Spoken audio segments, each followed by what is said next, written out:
الحمد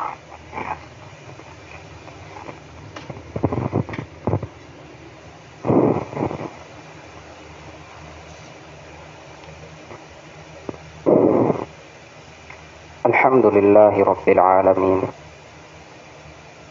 وأصلي وأسلم على نبينا محمد وعلى آله وصحبه أجمعين ومن تبعهم بإحسان إلى يوم الدين. أما بعد، قال الله سبحانه وتعالى: هو الله الخالق البارئ المصور له الأسماء الحسنى.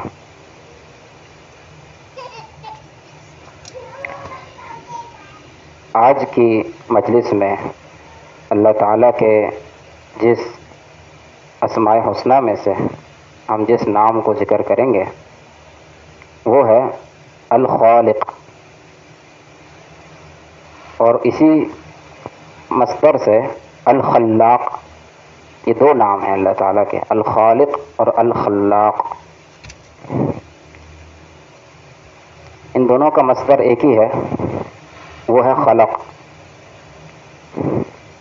خالق کا معنی کیا ہوتا ہے؟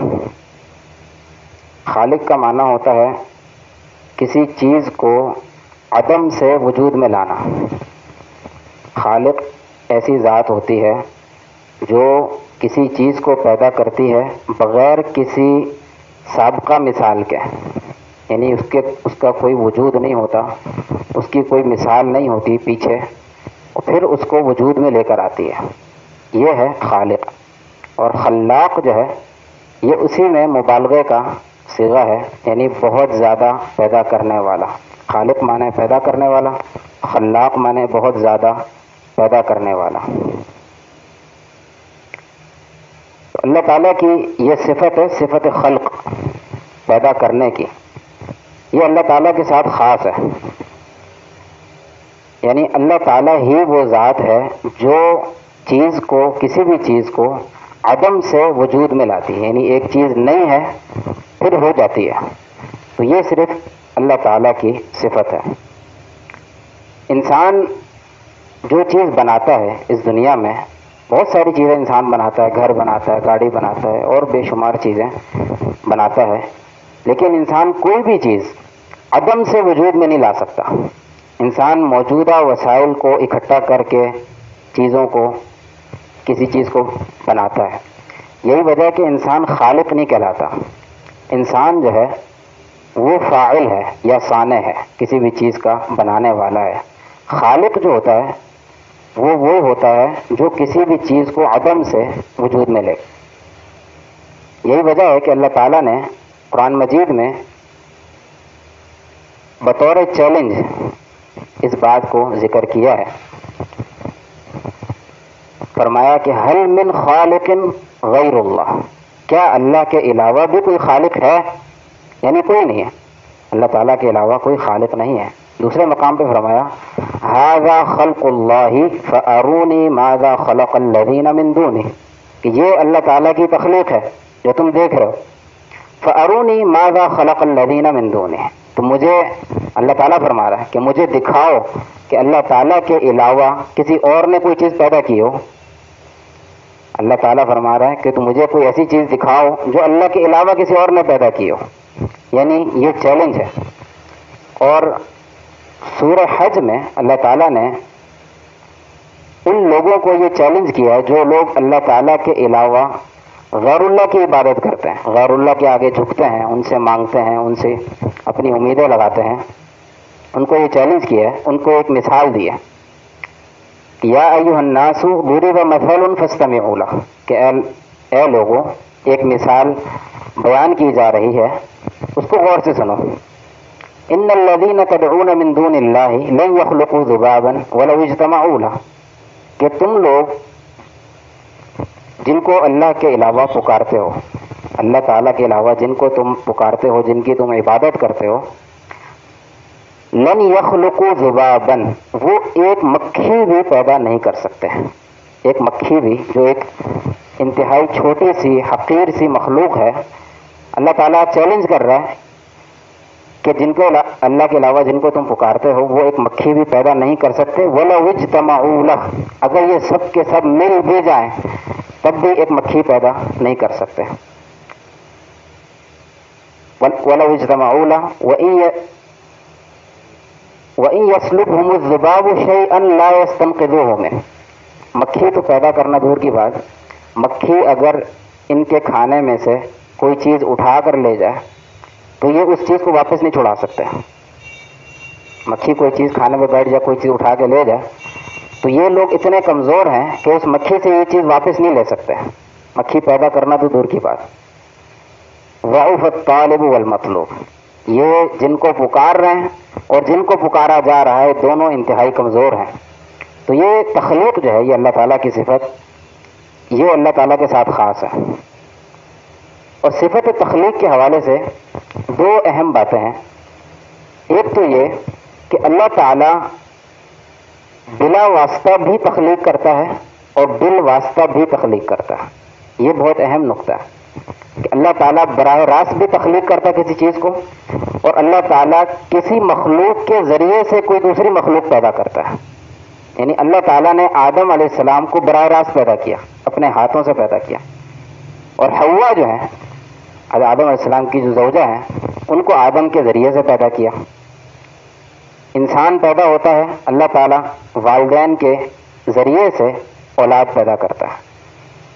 تو یہ دو طریقے ہیں، اللہ تعالیٰ بلا واسطہ بھی تخلیق کرتا ہے اور بال واسطہ بھی تخلیق کرتا ہے. اس کو ذکر کرنے کا مطلب یہ ہے کہ انسان جو کام کرتا ہے، انسان خود بھی اللہ کی مخلوق ہے، اور انسان جو کام کرتا ہے اور اس کائنات میں جو کچھ ہو رہا ہے، انسان اس کائنات میں دو چیزیں، ایک تو ہیں چیزیں اور ایک ہیں کام. بہت سارے واقعات پیش آ رہے ہیں، بہت سارے کام ہو رہے ہیں. یہ دونوں چیزیں اللہ کی مخلوق ہیں. یعنی وہ چیز بھی اللہ کی مخلوق ہے، وہ انسان بھی اللہ کی مخلوق ہے، اور انسان جو کام کرتا ہے وہ بھی اللہ کی مخلوق ہے. کیونکہ کام جو ہوتے ہیں وہ چیزوں سے زیادہ ہوتے ہیں، کیونکہ ایک چیز کئی کام کرتی ہے. ایک انسان ہے وہ بے شمار کام کرتا ہے. اگر ہم یہ کہیں کہ انسان اللہ کی مخلوق ہے اور انسان کا کام اللہ کی مخلوق نہیں ہے تو اس کائنات کا اکثر حصہ اللہ کی مخلوق نہیں ہوا اس طریقے سے، کیونکہ چیزیں کم ہوتی ہیں اور کام زیادہ ہوتے ہیں.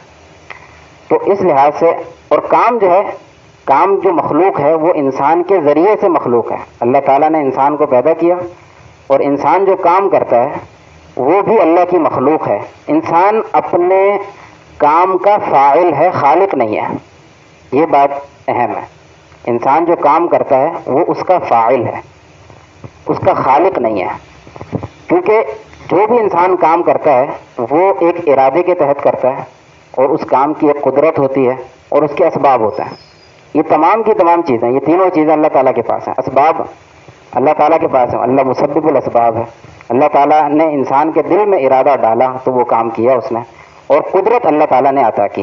جب یہ تینوں چیزیں اللہ تعالیٰ کی طرف سے انسان کو دی گئی ہیں تو انسان جو بھی کام کرتا ہے وہ سب اللہ تعالیٰ کی مخلوق ہوتا ہے. ایک تو یہ نقطہ. دوسرا جو نقطہ یہ ہے کہ اللہ تعالیٰ کی جتنی بھی تخلیق ہے وہ بغیر حکمت کے نہیں ہے. اللہ تعالیٰ نے جو کچھ بھی پیدا کیا اس کو پیدا کرنے میں اللہ تعالیٰ کی حکمت ہے. اس پوری کائنات کو پیدا کرنے میں اللہ کی حکمت ہے، اس انسان کو پیدا کرنے میں اللہ کی حکمت ہے. اللہ تعالیٰ نے کوئی چیز بے مقصد اور بیکار پیدا نہیں کی. اب اس کی حکمت ہمیں سمجھ میں آئے یا نہ آئے یہ ایک الگ مسئلہ ہے، لیکن ہم اس بات کو مانتے ہیں کہ اللہ تعالیٰ نے جو کچھ بھی پیدا کیا ہے وہ اللہ تعالیٰ نے ایک حکمت کے تحت پیدا کیا. انسان کی تخلیق کا مقصد اللہ تعالیٰ نے قرآن میں ذکر کیا، وما خلقت الجن والانس الا لیعبدون، کہ ہم نے جن اور انس کو اس لیے پیدا کیا کہ اللہ تعالیٰ کی عبادت کریں. اللہ تعالیٰ کی صفت خلق جو ہے اس کا انسان کے ایمان پر کیا اثر ہے؟ انسان کے ایمان پر اس صفت کا کیا اثر ہوتا ہے؟ دو چیزیں ذکر کریں گے. سب سے پہلا جو اثر ہے وہ یہ ہے کہ اس صفت پر غور کرنے سے انسان کو خالق کی عظمت کا احساس ہوتا ہے کہ یہ خالق جو ہے کتنا عظیم ہوگا کہ جس کی مخلوقات اتنی عظیم ہے. اللہ تعالیٰ اس کائنات میں بے شمار مخلوقات ہیں، بہت بڑی بڑی مخلوقات بھی ہیں اور بہت چھوٹی چھوٹی مخلوقات بھی ہیں. تو وہ ذات کتنی عظیم ہوگی کہ جس نے اتنی بڑی کائنات کو پیدا کیا، جس کی وسعت کا اندازہ بھی کسی کو نہیں کہ یہ کائنات کتنی بڑی ہے. یہ آسمان، یہ زمین اور یہ جو کچھ ستارے، سیارے اور جو کچھ بھی اس کائنات میں موجود ہے، یہ اس خالق کی عظمت کو بیان کرتا ہے کہ وہ خالق کتنا عظیم ہے. اس کائنات کی سب سے بڑی مخلوق جو ہے وہ اللہ تعالیٰ کا عرش ہے. اللہ تعالیٰ کا عرش ہے. اللہ تعالیٰ کا عرش کا اندازہ یہ کتنا بڑا ہے، اس کا اندازہ اس سے لگائیں کہ اللہ تعالیٰ کی جو کرسی ہے، اللہ تعالیٰ کی جو کرسی ہے، اس کے آگے زمین اور آسمان کی حیثیت یہ ہے، یہ پوری ساتوں زمین ساتوں آسمان، اس کی حیثیت اللہ تعالیٰ کی کرسی کے آگے ایسے ہے کہ جیسے ایک بہت بڑا صحرا ہو، اس بہت بڑے صحرا میں ایک چھوٹی سی انگوٹھی پڑی ہوئی ہو. تو اس پورے زمین اور آسمان کی حیثیت اللہ کی کرسی کے آگے ایسے ہے، اور اللہ تعالیٰ کی کرسی کی حیثیت اللہ تعالیٰ کے عرش کے آگے ایسے ہی ہے جیسے زمین اور آسمان کی حیثیت اللہ کی کرسی کے آگے ہے. یعنی کہ بہت بڑے صحرا میں ایک چھوٹی سی انگوٹھی یا کڑا پڑا ہوا ہو تو اس کی کوئی حیثیت نہیں ہوتی. تو اسی طرح اللہ کی کرسی کی حیثیت اللہ کے عرش کے آگے ہے. تو اللہ تعالیٰ کا عرش کتنا بڑا ہوگا، اور اس عرش کو اٹھانے کے لیے اللہ تعالیٰ نے خاص فرشتے مقرر کیے. اللہ تعالیٰ کے عرش کو جو فرشتے اٹھائے ہوئے ہیں، ان فرشتوں کے بارے میں اللہ کے نبی صلی اللہ علیہ وسلم نے ایک حدیث میں بیان کیا کہ ان فرشتوں کے کان کی لو، یہ کان کی لو اور کندھے کے درمیان جو فاصلہ ہے وہ 700 سال کا فاصلہ ہے. صرف کان کی لو اور کندھے کے درمیان جو فاصلہ ہے وہ 700 سال کا فاصلہ ہے. یہ اللہ تعالیٰ کی مخلوق ہے. تو خود اللہ تعالیٰ کتنا عظیم ہوگا جس نے ان تمام چیزوں کو پیدا کیا. تب جا کے ہمیں اس خالق کا معنی سمجھ میں آتا ہے کہ خالق جو ہے کتنا عظیم ہے. اور خالق کی عظمت کا اندازہ آپ اس سے بھی لگا سکتے ہیں کہ شریعت نے انسان کو اس بات کا پابند کیا ہے کہ وہ اپنے والدین کا احترام کرے. اپنے والدین کا احترام کرنا، ان کی تعظیم کرنا انسان پر واجب ہے، ضروری ہے. کیوں؟ کیونکہ والدین انسان کے وجود کا سبب ہے. والدین نے انسان کو پیدا نہیں کیا، خالق نہیں ہے وہ، لیکن اللہ تعالیٰ نے ان کے ذریعے سے انسان کو پیدا کیا. اس لیے اللہ تعالیٰ نے، شریعت نے والدین کا احترام کو واجب قرار دیا، کیونکہ یہ انسان کے وجود کا سبب ہے. اور اسی طرح انبیاء اور علماء، ان کا بھی احترام ضروری ہے. وہ اس لیے کیونکہ یہ انسان کی روحانی زندگی کا سبب ہے. انسان کی دو طرح کی زندگی، ایک جسمانی زندگی ہے جو اس کو والدین نے عطا کی، والدین کے ذریعے عطا ہوئی، اور ایک روحانی زندگی ہے جو دین ہے، دین اسلام کی فہم ہے، معرفت ہے اور اللہ تعالیٰ کی پہچان. یہ انسان کو کس کے ذریعے ہوئی؟ یہ انسان کو انبیاء اور علماء کے ذریعے سے ہوئی. تو یہ ایک اس کے حقیقی والدین ہیں اور ایک روحانی والدین ہیں. تو اللہ تعالیٰ نے، شریعت نے ان دونوں کا احترام کو واجب قرار دیا. انبیاء کا، علماء کا احترام اور والدین کا احترام، یہ دونوں ضروری ہیں کیونکہ یہ دونوں انسان کی زندگی کا سبب ہیں. ایک حقیقی جسمانی زندگی کا سبب ہے اور ایک روحانی زندگی کا سبب ہے. تو جب ان کی تعظیم جو ہے انسان پر واجب ہے تو اللہ تعالیٰ کی تعظیم کس قدر واجب ہوگی جس نے آپ کے والدین کو بھی پیدا کیا، آپ کے اساتذہ کو بھی پیدا کیا اور پوری کائنات کو پیدا کیا. تو اس کی تعظیم کس قدر ضروری ہوگی. اور دوسرا جو اہم اس کا تقاضا ہے اس خلق کا، وہ یہ ہے کہ اللہ تعالیٰ چونکہ اس کائنات کا، پوری کائنات کا خالق ہے، لہذا اللہ تعالیٰ ہی عبادت کا مستحق ہے.